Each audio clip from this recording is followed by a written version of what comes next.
All right, let's talk about this thing called a Cartesian plane. What is a Cartesian plane? It has nothing to do with anything that flies in the sky.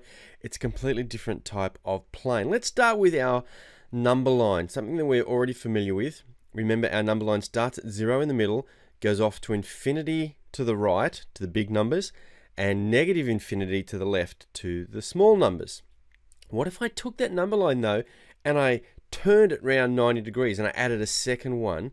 And now I've got two number lines, one running left, right, one running up and down. And you'll see my positive numbers are going up, my negative numbers are going down. Now we label these the x-axis. So the horizontal one we call the x-axis, and the vertical one we call the y-axis. Now we're going to have a look at why we would do that in a minute, but I could also, just to make things easier, lay this grid over it. It's just going to help me get around a little bit easier, and you'll see that in a moment.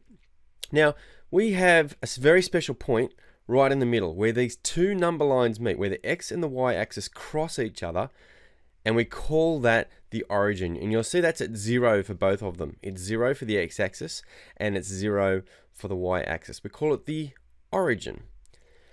Remember, with our number line, we could represent a value by a place on the number line. So this would be the value 3. This would be the value -2. This would be the value -4. Okay, so far so good. But what about this one? What value is that? Well, it's kind of down around here where the -4 was, but it's sort of up in here. What about this one? What about this one? Let's see why this Cartesian plane is so important, because it allows us to identify points that are anywhere on this two-dimensional plane. And here's where the word plane comes in, because a plane, not only is it something that flies in the sky, but it's a flat surface. If you think like a table, it's got a flat plane on the top of it. And this is a two-dimensional plane. And this allows us to identify any point on this two-dimensional plane. So let's have a look at and find out, well, what is this point? How do we identify it? We are looking at the two numbers that represent the x and the y values. In other words, if I dropped a vertical line down to my x-axis and a horizontal line across to my y-axis, it's these two numbers that were used to identify that particular point. We always write them with brackets, a comma in the middle, and then two numbers, and it is these two numbers that we identified, right? The one on the x-axis and the one on the y-axis, the 3 and the 4 here.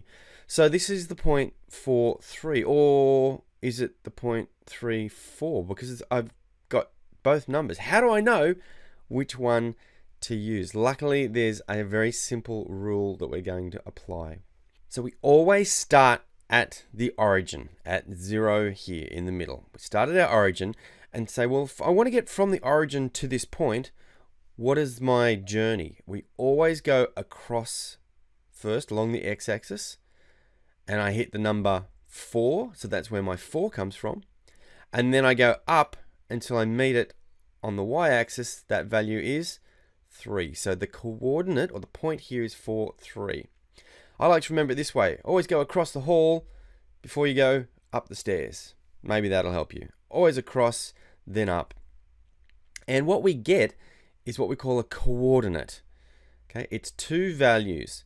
The x value first of all, a comma, and then the y value. And we put them in brackets. So the x value here is 4, in other words, the number on the x-axis, and the y value is 3. What about this one?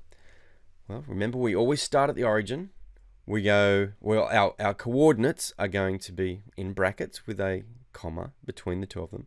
We start at the origin, we go across the hall to 2, we go up the stairs to 5. The coordinates of that point are 2, 5. What about this one? Now, you'll notice this is a bit different. We're down beneath the x-axis here. So how does that change things?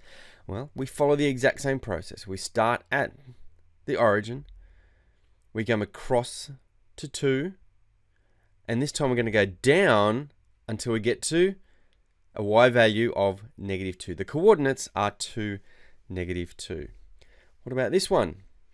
Start at the origin, come across to a -4, and then down to -2. So -4, -2. One last one.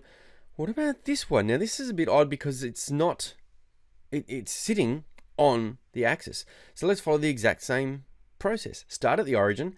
I go across, well, 0. I don't have to go anywhere. So I don't go across at all, but I go up to 3. So the coordinates are 0, 3. In other words, the x value is 0, the y value is 3.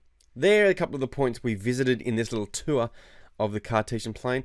Why on earth do we call it Cartesian? What kind of a weird word is a Cartesian plane? Well, it comes from the name of the guy who sort of put this all together, Rene Descartes, way back in the early 1600s. So his name has that C-A-R-T in it. So we call it the Cartesian plane in honor and respect of him, a great French mathematician. So just in summary, we had our x-axis and our y-axis. We always start at the origin. We go left or right first, so we do the across values first, and then we go up or down to get to our point, and the x and the y value that we get make up what we call the coordinate, and we write them in brackets with the x value first, a comma, and then the y value. That's the Cartesian plane. You guys are awesome. Well done.